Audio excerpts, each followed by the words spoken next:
So welcome everybody. Thank you for your patience. Thank you for being here, and welcome to Climate Week NYC, and welcome to this event. How can journalists and technologists come together to better cover climate migration in the media? Thank you for joining us as we kick off this event. And thank you to our panelists who are here today. And thank you to the Climate Group for hosting this week and event on their platform.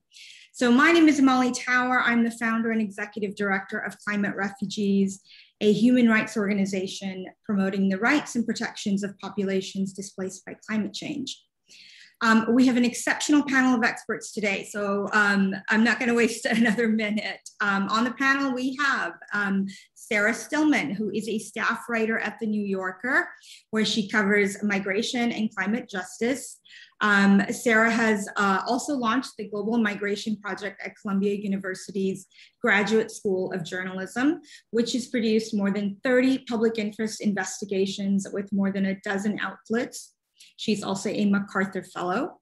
We also have Dr. Carlos Genatios, who is the Director of Engineering, Technology, and Design at Miami-Dade College, a program working in the field of public interest technology, as well as co-founder and general director of Geopolis, International Network for Natural Disasters Risk Reduction, and member of the Metro Lab network that leads the Resilience 305 strategy for Miami-Dade County, Florida.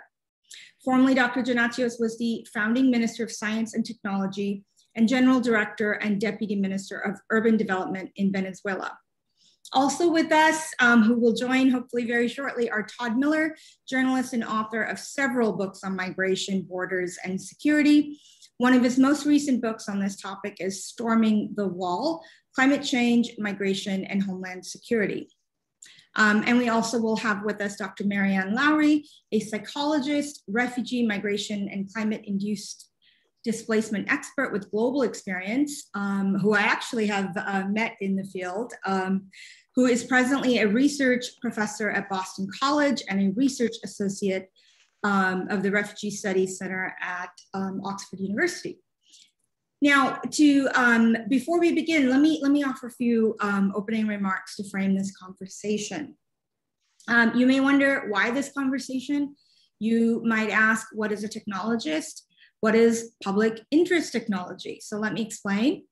Public interest technology adopts best practices in human-centered design, product development, process reengineering, and data science to solve public problems in an inclusive, iterative manner to deliver better outcomes to the public. I think public interest technology has a valuable role to play in the conversation on climate migration, since much of it involves migration projections based on data and modeling. There is a propensity and an opportunity for this data science to be securitized, slanted towards anti-migrant sentiments, and in doing so, sidestep the vital policy change, emissions targets, and climate finance rich polluting countries need to take up. I've been interviewed a fair deal on the subject of climate migration by now, and I've found I am not able to speak in sound bites. I am not able to provide definitions. I am not able to forecast projections. So as a journalist, you may ask, why am I an expert worth your time? And that's a fair question. Here's what I can tell you. My interviews are not quick nor short. They are conversations. Some of you on this panel, some of you listening today, have interviewed me. So you know this from experience, and you know that I tell you this midway through our discussion, or when you apologize for going over your requested time of 20 minutes. What I tell you is that climate-induced migration and displacement is a deeply human story, even you can relate to. All of us can. For like all migration, no one moves for any one reason. I tell you this is an interdisciplinary story. I also tell you this is a story of complex and multiple drivers forcing migration and displacement right now.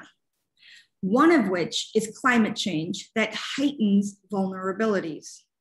I tell you this is happening disproportionately to populations that made the least contributions to global warming. I tell you, most climate-related human mobility is internal, meaning within one's country. A smaller number may move across borders, but when they do, it's usually regionally, meaning to a country with a shared border. I tell you that most people migrate within the global south rather than from the global south to the global north. For refugees, 85% are hosted in the global south. Yet the dominant media narratives on this subject don't reflect those realities. They reflect headlines like these just from this past week. Mass migration from climate change could trigger, quote, racial tensions in Britain. Mass migration could yet bring Europe down. So with that said, I will take it to our panelists and ask a few questions, and I'll go ahead and start, Sarah, with you, since we're waiting for some others to join us. James Spepp, environmental lawyer, public advocate who worked in President Carter's administration, says, the US government is known for 50 years about its role in the climate change, in the climate crisis. And he said this following week, I think the media in general has been pretty terrible throughout this whole period. And it's only in the last couple of years or so when reports on disasters are now fairly commonly associated with climate change. But a few years ago, even that wasn't true. So Sarah, I want to ask you, what is the struggle for journalists working in corporate structures to get climate and climate-induced migration stories told? How can we get more out there? Oh my goodness, we could definitely spend the entire hour just trying to begin to untangle that. Thank you so much for organizing this conversation, for the work you do. I'm definitely sure I've been one of those journalists who said I was going to interview you for 20 minutes, like you just said, and then took up like multiple hours. So I'll try not to do that right now. I want to get to the question, which I think partly has to do with the fact that you kind of alluded to the idea that public interest technology and those who work with data are kind of good at projecting into the future. And journalists are absolutely terrible at future-driven stories, because I think for far too long we conceptualized the climate crisis as some future-oriented hypothetical thing that in the year 2050 we were going to have to face. How do we write about this terror in the future? And I think right now it's become extraordinarily clear to folks that climate equity, climate justice, climate migration stories are unfolding right before us and have been for a very long time. And I'm embarrassed to admit that I've been covering migration for more than a decade and didn't really realize I was a climate journalist until a friend roped me into doing a story for an anthology, All We Can Save, and challenged me to think about how the work I was already doing was inherently a climate migration story and a climate crisis story. So at the tail end of the Obama administration and at the beginning of the Trump years, I was working on a long project with a team documenting people who had come to this country seeking asylum or seeking some kind of humanitarian protection and had been turned away at the border, sent back, and then killed or sent back to other kinds of concrete irreparable harm. And when we would talk to people, really before I met you, Amali, I would ask people about the reasons that they had fled their home country in Central America, and they would give the frequently cited reasons of gang violence, gender-based violence. And I never had the intelligence to start asking the more nuanced questions about the drivers that are harder to articulate around, what people were experiencing in the dry corridor, around the untenability economically of their lives on account of climate change caused primarily by countries like the US, not by the countries that, as you mentioned, these folks were trying to leave to survive out of. And so I think as organizations like yours started to help journalists understand that we were already telling climate stories, I guess the challenge became, and the challenge I would give to anyone on this call who wants to be writing about this, it's amazing that there are more outlets that are hiring journalists specifically for the climate beat, but any beat that you are covering is a climate beat. So if you're already on migration, clearly it's a climate beat. If you're covering criminal justice, what happened during Hurricane Ida and who's gonna get out of the jails and who's gonna be left behind as they were during Katrina to drown, like that's also a climate question. So I guess I would end with that, is just really figuring out how do you integrate climate and also questions of accountability and context and history for the climate stories that are unfolding in the present in whatever your pre-existing beat may be. Sarah, I love that. Thank you. Thank you for that. That's just speaks to my heart. Not just because that's exactly what I believe, but it's just so true. Thank you for starting us off with that. That was Well said. Maryanne, Dr. Loughry, it's so good to see you. Thank you for joining us. And I apologize for the technical difficulties that you've had. Thank you for bearing with us. It's lovely to see you. So if you don't mind, may I go to you next and ask you, and let me just say that, like the climate crisis itself, the dominant media narratives on climate change are controlled by the wealthiest nations, corporations, even niche political elites. You've worked in numerous forced displacement contexts, including in climate-induced displacement in the Pacific. What are the climate displaced migration stories that you would say should be covered in the media? Thank you very much, and hello to the other panelists. Yes, this is a struggle for me, I must say, the thought of who should be covered, because I've been working on this space for about 20 years, and I think it's always been caricatured early, especially in the Pacific, as the exotic other. So the people who've been on sinking islands, or the Inuit people who are losing their land and can no longer do their hunting. And over time, their story has stayed the same, but we've become a lot more aware of what's happening in many, many parts, as our last speaker was just saying, many, many parts of the world. So I still want the narrative of those impacted, and the people who are directly impacted on these islands and in Alaska and other places that are much more pronounced. But I want to sort of see how we can relate to that as our lives as well, how we can bring our story together. I'm not saying it as clearly as I'd like, but it's kind of like, as we say, it's been out there, a story that's kind of almost anthropological. But now with New Jersey, New York, New Orleans, like here in the US, it's much, much closer. But I don't think we've yet been able to link the two together so well as seeing that this is impacting us all globally. So I'm wanting that story to move. I still want the story of resilience. I still want the story of those directly impacted. But I think the language has to now say, this is our crisis. It's not the Pacific's crisis. It's not the people who are kind of, as I say, utterly dependent on water and much more than we are in terms of livelihood, but it's for all of us. But in saying that, I don't want to lose the sharp edge, which has been being called out in the Pacific and, as I say, in Alaska. So it's how do we sort of join the journey with them and make it our story as such.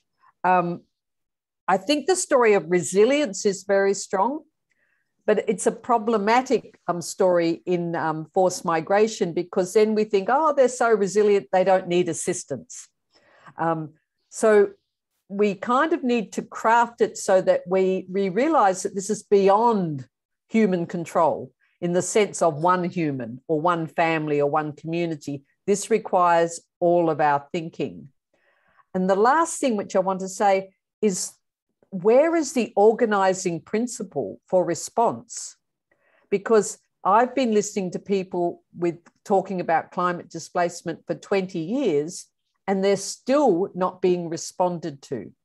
So who is the sort of bodies who are going to take us forward in response? And I mean us collectively. And so I think that story has to be told as well, that we need this organizing principle to help us to move forward. So I've said a lot there, but I'm kind of wanting us to move from, that poor person on the sinking island to where are we as a global population situated around displacement, and what is going to organize us to be able to respond when it happens. Yeah, I'm nodding along because I'm hearing, yeah, you're absolutely right. The stories are othering. They miss causation, which then takes out accountability, responsibility, and it also takes out any conversation about governance frameworks. And you're absolutely right. I too do not see any of that in media. So Carlos, Dr. Genatios, if I may go to you, I would say from a bit of our conversations, it feels like we share a similar sentiment that climate-related migration should be focused on the security of people and communities rather than the security of state borders. As a technologist, how do you think we do that and we communicate that? Thank you, Emily, for inviting, and nice to be here with you guys. Maryanne, I would take one step further and advance something that I was not, I would say the organizing principle we have it is the human rights. Okay. But anyway, my answer to what Emily asked me, massive migrations generate immense suffering and critical economic losses, particularly to those who are weak and poor. Those are the ones who suffer the most. Mass migrations are multifactorial, and climate change can be one of those causes. Myself, I am a politically persecuted person by the Venezuelan dictatorial regime. I fled due to significant threats after writing several op-ed articles. May I say it as journalist, as you guys? I'm now a US citizen. But the political crisis began as a the Venezuelan crisis began as a political one. After destroying the economic system with political intentions, the mass exodus became also an economic one, with people desperately looking for income, food, medicines, and safety. 20% of the population, almost 6 million people, have left the country. This critical migration has moved highly skilled people and capitals to other countries, but it has also moved unskilled people and poor and weak conditions to neighboring countries, impacting their already insufficient services, the service capacities in health, education, and social support. So this is a global crisis for everyone. Mass migrations crisis can be seen as disasters. And disasters, we usually, as the ones who work with disaster, we usually try to see two sides of them. One is the hazard, and the other one is the vulnerability. The hazard in this case of interest, we could say is the climate change that will change life conditions and will displace more than 200 million people by 2050, as the World Bank has recognized. And on the other hand, we have the vulnerability, which is mainly, or would say, social. Social, this means that the most vulnerable ones are the ones most impacted by the disasters and are the ones that have less contributed, in this case, to the climate change. And we really have to keep in mind that poverty is already a disaster. So when they have the climate change above them, that's a second disaster that they already have following the initial one. The poorest have to support an additional disaster, the impacts of climate change. Just to mention one very known example is Bangladesh. And Bangladesh is exceptionally vulnerable to climate change. Its low elevation, high population density, and inadequate infrastructure all put the nation in harm's way, along with a weak economy. What's going to happen with those guys? Where are they going to go? The states need to establish priorities to guarantee their security, the security of their population. That's a must. They have to protect their own population. Yes, that's right. No doubt about it. But human rights are also a priority, a must. And this human priority goes beyond the country's borders. This is something that we see every day. We talk about globalization. Well, that's one of the aspects of it. That is why the United Nations was founded, to develop awareness and policies beyond national interests to protect the humanity. We need governments to act immediately to do their best to mitigate climate change by reducing carbon footprint and develop adaptation measures and infrastructure while protecting the people who suffer the most in their countries, within their boundaries and outside their boundaries. They are the ones who suffer the most. They are the ones who will be coming to the more developed countries. We also need a stronger international cooperation and humanitarian agreements that guide the state's actions. Everyone is at stake on this problem. You, me, all of us. Wow, thank you for that. That was really profound. Thank you, Carlos. I appreciate that. Wow. Okay.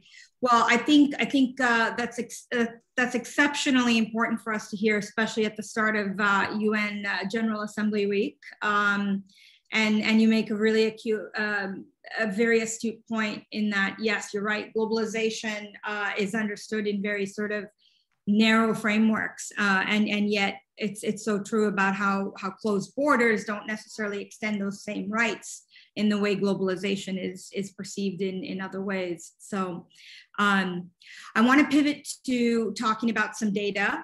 You mentioned World Bank and the Groundswell report. I think sometimes data is used and also misused to portray global North narratives that inflame this anti-migrant narrative that I talked about earlier, and also allows us to sidestep global North responsibility, both for causing global warming and also for continued poor climate and migration policies. Last week, the World Bank's second Groundswell report was released about climate change and internal migration. And they project by the year 2050 between 44 and 216 million people under 3 different scenarios of emissions and levels of development. And those 3 scenarios are worst case, middle outcomes, best outcomes. Now, predictably, most of the global headlines zeroed in on the worst outcome because, of course, it's the most sensational. But key here is that most of those headlines, most of the media neglected to point out that 1, this was internal migration, and that 2, even more importantly, that this projection was based on the worst outcome, and that is that rich countries, polluting countries, not lowering their emissions adequately, unequal development, unequal climate finance, speaking to some of the resilience, Maryanne, that you were speaking about, and that climate finance that we need for the developing countries, right? So here's a sample of those headlines. Climate change could displace 216 million by 2050. Displace, I mean, that's quite broad. That doesn't exactly narrow in on what it is. Climate change to birth 200 million migrants by 2050, says World Bank. Last year, another report came out that was, quite frankly, misused data and bluntly portrayed climate-induced displacement that could lead to instability in the US and Europe. This made global news, was tweeted by some of the biggest activists on climate change. Basically, the headlines read as this one example: climate crisis could displace 1.2 billion people by 2050. So I would like to say, last month, if I may use a wider definition of technologists to include subject matter experts as well. As such an expert and a social scientist, Maryanne, what's your advice? How do we better convey the interdisciplinary messages rooted in forced migration to journalists who work in a medium of sound bites, who maybe don't make that distinction between internal migration, displacement, internal displacement, refugees, migrants, and instead all you hear is this: people are going to move and they're all going to come to US and Europe is really the only narrative they hear. How do we better communicate that, especially in a context where we lack concrete definitions and global governance frameworks? Okay, no, thank you. I'll make some suggestions. I'm not sure they're the best I can think up, but when I was very much concentrating on forced migration a few years ago, one of the things that really struck me was the need for us to have a historical perspective. So I really want to, first of all, do a big endorsement to interdisciplinary, so that we actually understand the history, we understand the emotion, we understand all the disciplines looking at what this means. And sometimes I think we just stay within this spectrum of climate science, scientists, people like myself who look at forced migration, and we don't look at other disciplines and how they can inform us. So that would be my first point is, and I say that in particular because having worked in the Pacific, they have a very different perspective of cosmos and of movement. And it's not at all like we have going from point A to point B. It's very circular. It's been happening for generations. It's been changing as climate's changed, which doesn't mean they're not impacted, but they tell the story differently. And I think we really need to be able to have people speak to their reality and their language, as well as to the northern sort of narrative as you're portraying it. But I think the other point that I really want to focus on is intergenerational, because often in this area, we talk to the elders, which we should do. The elders have seen what we used to have and now what's happening. But it's the younger people who are going to make the difference, the younger people who are going to live into the reality. And I think, again, that requires a different language. It obviously, with media, requires a lot more different social media.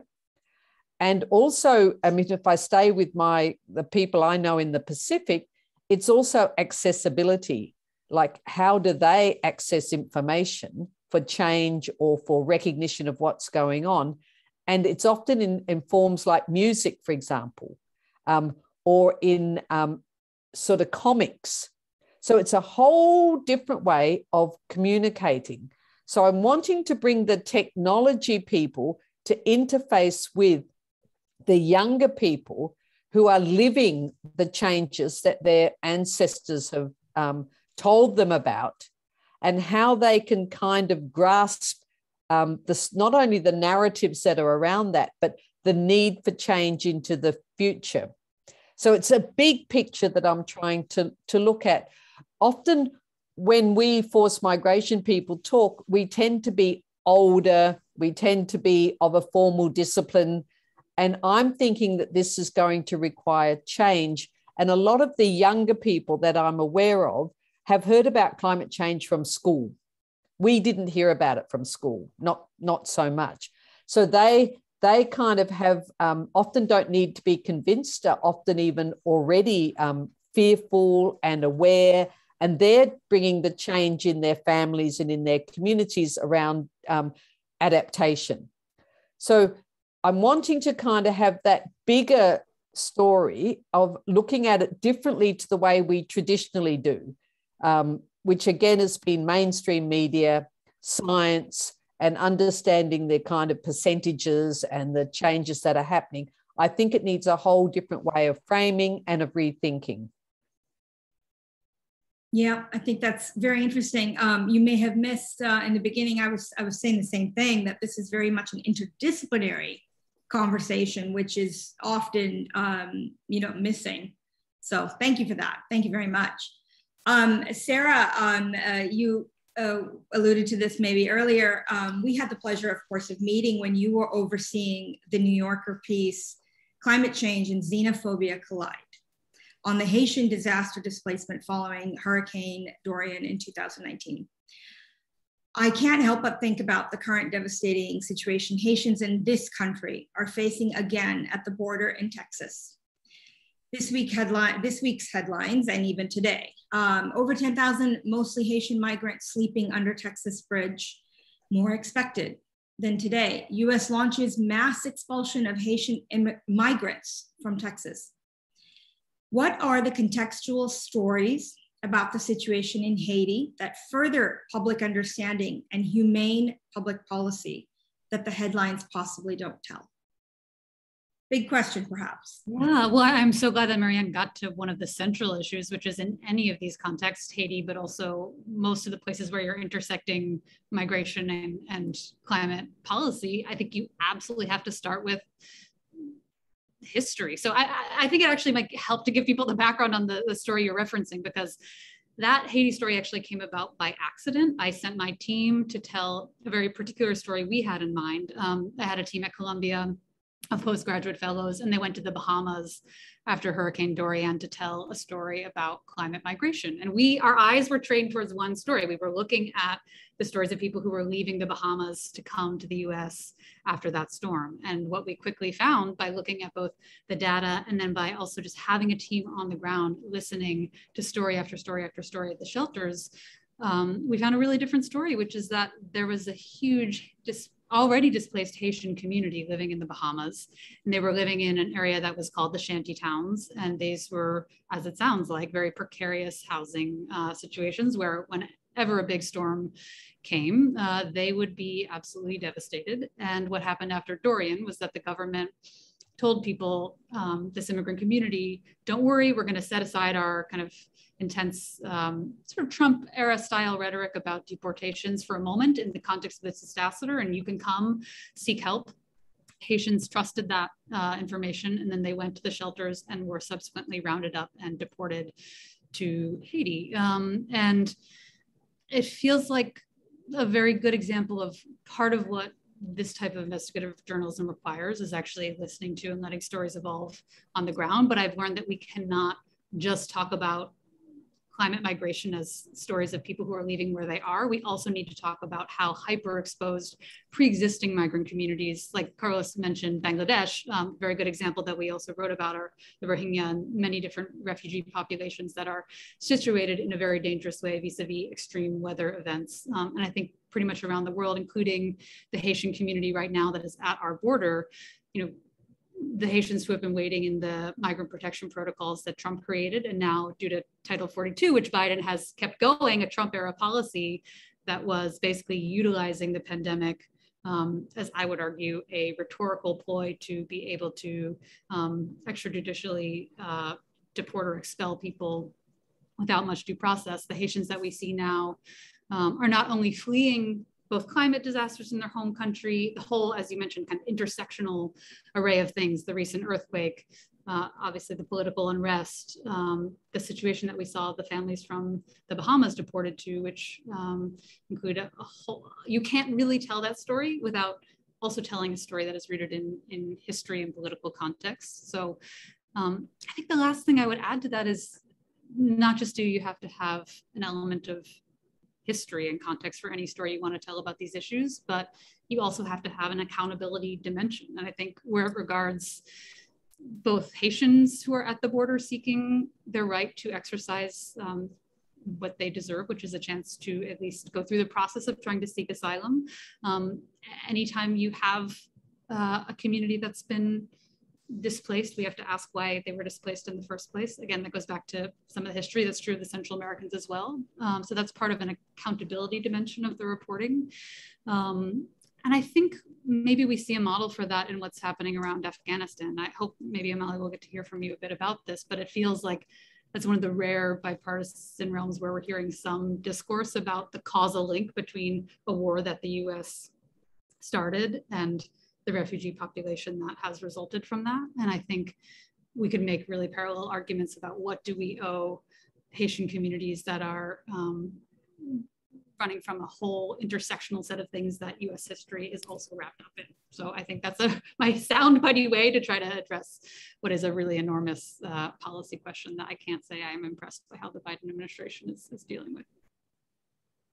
No, absolutely, very, very fair. And it's so true, because so much of this is also public perception and what is politically possible, right? And how much that frames the conversation as well, and how much that frames then the coverage. And you're so right to say that. Go ahead, Sarah. I had one tiny more thing, because I know some people who are listening are thinking about how they can do this reporting more intelligently. And you were discussing earlier on the call, thinking about also how do we change our language? And I think there are really rudimentary transformations that we can make in the kind of language we're using. Just the way in the criminal justice context, there's been a shift away from language like felons or ex-cons towards more human-centered language, like people who are incarcerated, people who were previously convicted of a crime. I think similarly in the realm of immigration, we kind of see two binaries, right? We see the really pathologizing language, like talking about crises and hordes and floods, and this language of criminalization, really, that we've borrowed from the criminal legal landscape, or vectors of disease.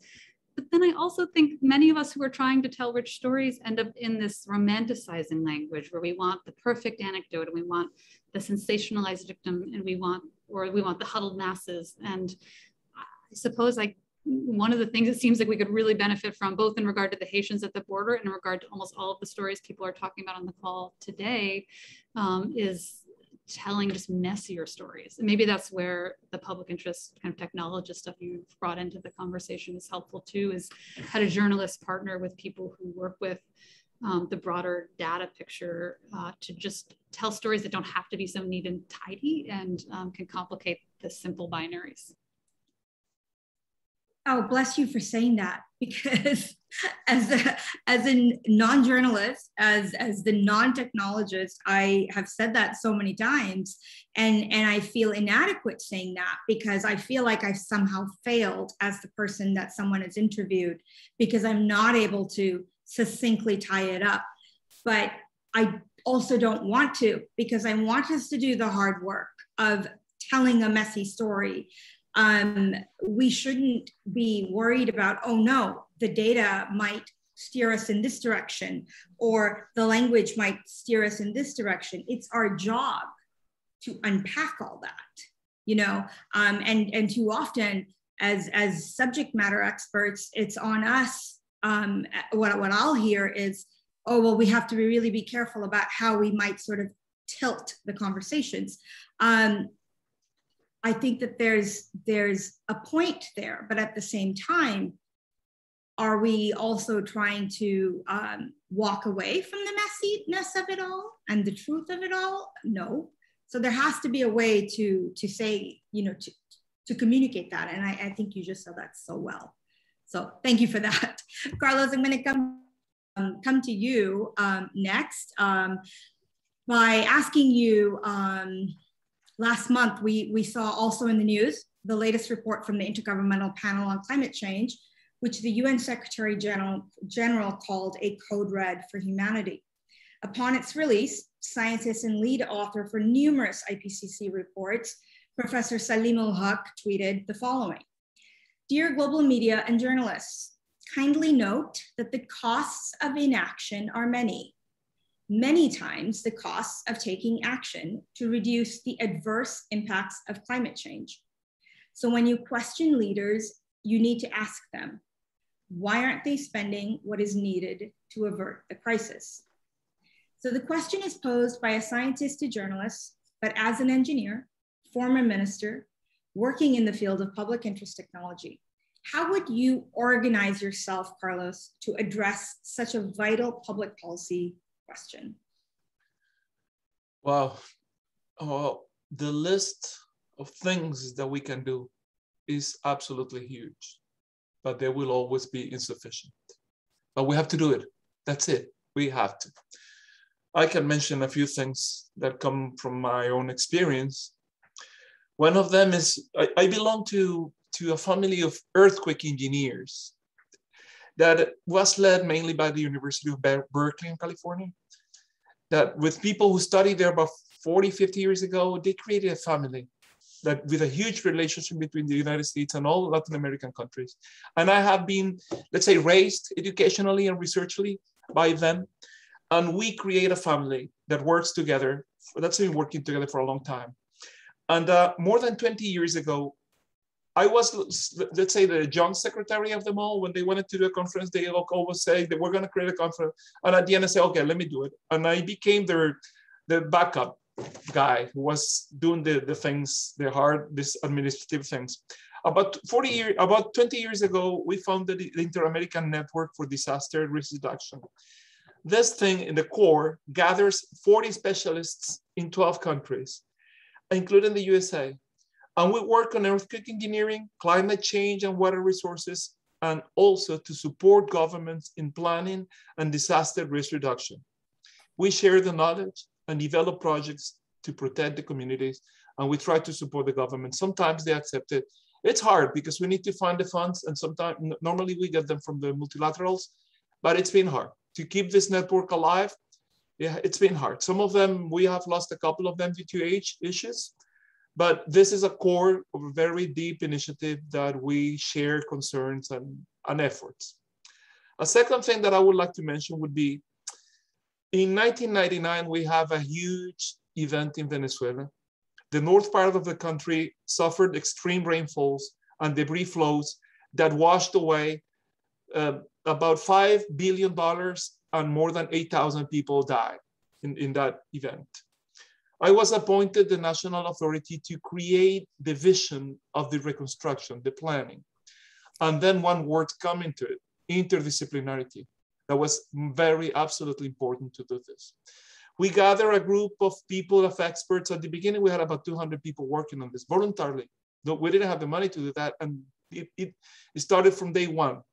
And then people came from several countries, USA, France, Norway, Japan, China, Austria, Spain mainly worked with us. And also the chief of the Department of Design from Harvard University joined us. They supported very closely. And we came up with a huge plan that we shared with the people in that space. That was a great experience. And we gathered hydrologists, hydraulic engineers, geologists, sociologists, and a lot of urban planners. And we got all that information together. And it was very hard because we had to develop those projects also working with the people. And it was not easy at all. But we came out with a huge project that was never realized due to also political things. But one of the things that we found out there is that in hydraulic projects that are normally developed to protect from flooding, they normally use 50 years of return period or 100-year maximum return period. And that is incorrect. In earthquake engineering, we use at least 500 years return period events.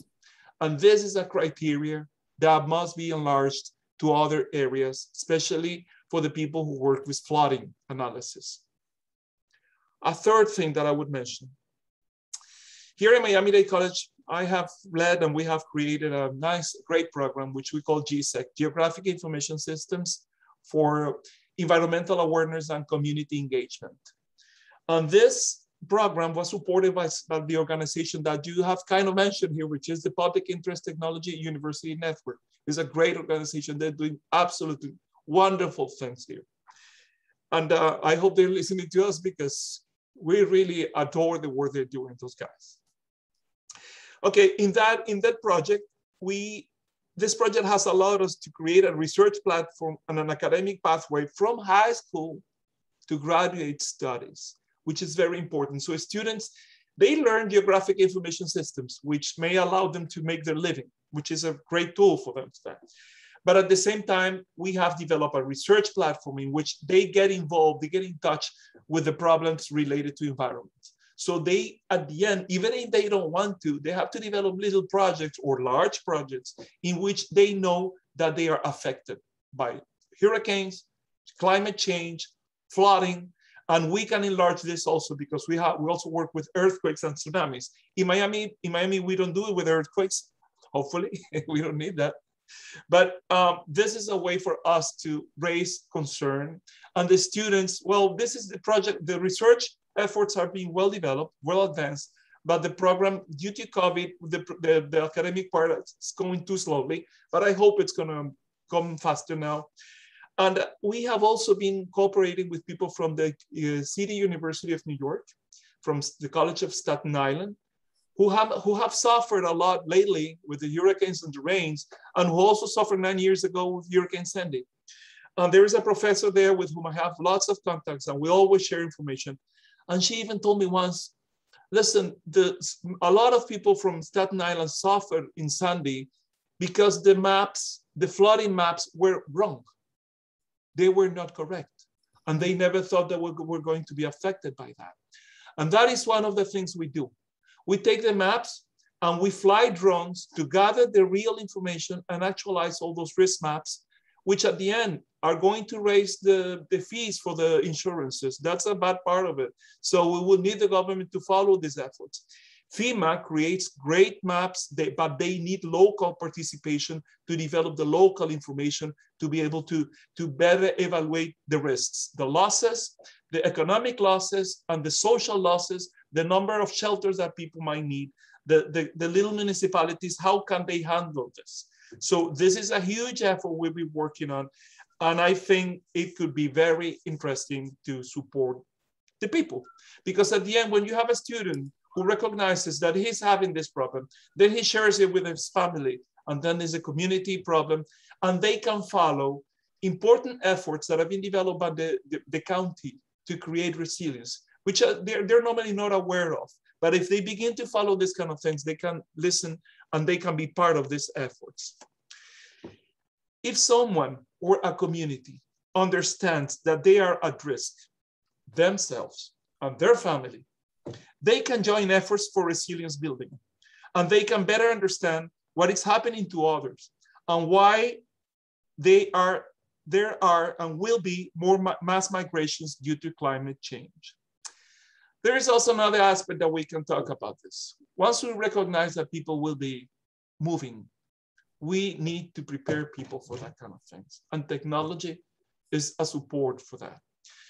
But we come back to this initial problem. There is something called technology divide. And those people normally don't have access to all the things that they could have access to. Technology can support education, surveys, identification for the people when they move. We can create blockchains for them to be well followed when they go from one place to the other. We can do surveys with that. We can know the health situation, their locations, their risks, and we can try to help them to create business opportunities, because at the end, diasporas are not that bad completely. They're a big problem, but there's great things to be understood and developed out of that. We used to say that the people in the underdeveloped countries and the developing countries, there's a brain drainage. That's a concept that we have employed for years, but we can also understand that's a bank of talents and initiatives. India, China have done a great deal of that. So this is a problem that has several sides, and we need a very complex approach, multidisciplinary approach. And well, I could go on talking, but I think the main idea is that I would like to say is there. Yeah, I appreciate that. Thank you so much. Yeah, I think you said a lot of things that might be a panel of it by itself. And even the example you made about Staten Island speaks to me about why this needs to be an interdisciplinary conversation, even for GIS students, right? To understand, why was Staten Island not mapped correctly? I mean, that might speak to a lot of justice issues, right? And the disproportionate impacts that forgotten communities are facing. I would be remiss to not represent Todd Miller, who was not able to be here today, probably due to all the technical difficulties. And I just want to say that because I've said so much about global North, global South narratives, and so much about how much border security is a part of the narrative that plays such a significant part in media, that I would say can be an obstacle to representing so many of the things that all of you have so beautifully and eloquently spoken about today. I will say that in this book, which I guess you can't see very well. No, we cannot see it. Yeah, exactly. Storming the Wall, Climate Change, Migration, and Homeland Security by Todd Miller. I was going to ask Todd this question because he talks about going to a conference billed as Climate, Geopolitics, and Economics, Technological Advances, where the question was asked about what will be the greatest threat facing crisis management. And a Homeland Security researcher says refugees. And the chapter goes on to explain that everybody in the world of security goes on to talk about how climate change is going to pose such an issue in terms of migration that the response needs to be borders. The response needs to be about security. So I just want to share that because I can't represent what Todd would have represented. So we will have this conversation again another day. But I want to say that because I want to say that that's not my opinion. That's something, if you're seeing it in the media, it's because maybe there are some counter narratives that we need to tell a more whole and nuanced story about, so that we understand that if people are moving, it's not merely for just one or two narratives that you might be hearing or reading about. To Maryanne's point, to Sarah's point, to Carlos's point, this is a complex interdisciplinary story. It's messy. We need to get in there and we need to do the work. And there's so much tools, so much data, so much information that needs to be a part of that. So I apologize that this wasn't the entire robust conversation that we were meant to have, because we are missing one panelist. And we are out of time. Unless our panelists want to stick around for maybe 5 more minutes, I can ask you one last question, or we can leave it there. I'm going to let you all 3 tell me. And don't feel obligated. 5 minutes. 5 minutes? Okay. That was for everybody else. Is that okay? Okay. Yeah, sure. I'm going to ask you one last question. Feel free to answer, all 3 of you or any one of you. So with everything we've just talked about, how much do you think we might be missing the element of causation? And do we have an obligation then to cover this also as a matter of climate justice? I missed one word. The element of what? Causation. I don't know how to answer that. It's a very good question, because what I was wanting to kind of say is migration is only one of the lifestyle changes that we're already needing to experience. And I do take some positives from people who've actually moved to plant-based eating and using clothes, buying clothes that have been used before and sourcing what sort of thing. I think that's part of a response to the fact that we can no longer continue to live the way generations have and the way we have been living. But my concern from your question is that sufficient to address the causation of why we are making these changes? And I can see that they bring about an awareness, which is very important. And I want to keep coming back to the generations, to younger people, because I think there's going to be a lot more sort of possibilities in the future that we can't even imagine that will possibly do some addressing or rectifying or even holding up high the causation issues. So I'm not completely pessimistic, but I also want movement not to be the only concern. I mean, I think that the fact that we have to change is imperative, and that we need to also address change within this, as I say, around how we live, how we eat, how we spend our money, how we travel, etc. So I'm wanting to put it into a much bigger picture than just this is a migration issue. Migration is, unfortunately for many, when they've been tipped over, what other responses are possible. So I just want to bring that in. But I think causation, I mean, as you know, it's a political issue, and the more we can politicize the population, the better, so that we make good decisions in who's our leadership and who's our scientists and who gets the grants to sort of address the causation. But thanks for the question. Of course. Anyone else? I mean, I love what you said, Maryanne, about following the leadership of young people, because I think young people actually really genuinely, in a deep lived sense, understand the concept of intersectionality and understand the centrality of climate justice to any conversation about climate policy. And so, I mean, it makes me think of the beginning of our chat. We were talking about this question of we.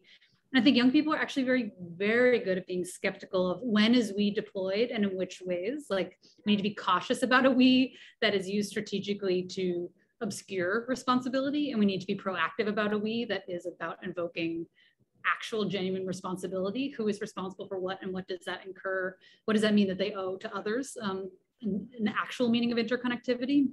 I think if we've seen anything from the pandemic, it's that we started out with this we-centric rhetoric, like we're all in this together and this is the great equalizer. And of course, what we have seen is the radical opposite of that. And I think we need to be really conscious of what that looks like in the climate policy sphere too. And I think young people are the people leading that more than anyone. Absolutely true. Yeah. A little comment here. I started about 3 years ago to create some internships for students to go to the local governments and agreements in which the students could assess the carbon footprint that was produced in the local facilities. And to my surprise, when I gathered the students first to tell, well, we're going to do this and that, they wanted to know, but does any of you know what carbon footprint is? None of them knew. So, well, that was great because that gave me the opportunity to sit down with them and talk about it and teach them and so on. But I was deeply surprised. I think the educational system is changing. Maybe that's going to change. But there is something that we should everybody do. I always say that we have to do it, and I don't do it myself, but I have to. I should. We should all assess our own carbon footprint as a family, as a home, because that is a way of understanding what's going on. And that would be a way of taking conscience and push governments to move forward and support them when they are moving forward. So that's one of the things that we should be insistent on. And also that's a way for them to see why others are suffering. I mean, to me, that's the main issue. Going back to the first words. Thank you, Maryanne. Human rights, that's the issue. Thank you to all three of you. I'm so appreciative for your time, for your expertise, for your generosity. Thank you to everyone who has spent their afternoon with us. Please stay tuned on October 7th. Ambassador Milan Vivier, Professor Salimul Haq, whose tweet I read to you, Carlos, and Congressman Joaquin Castro will be with us, and I'll have the pleasure of moderating all three of them. And we'll speak about how do we better protect climate migrants in exactly the climate, if you'll allow me, that we are all now living in. So please join us October 7th. I'll share all those details. Thank you all again. Please follow us, like us, stay in touch with everybody, and we'll see you all again soon. Thank you. Thank you. Thank you. Work you do, Amali. Thank you so much for everything. Bye. Bye-bye. Bye-bye.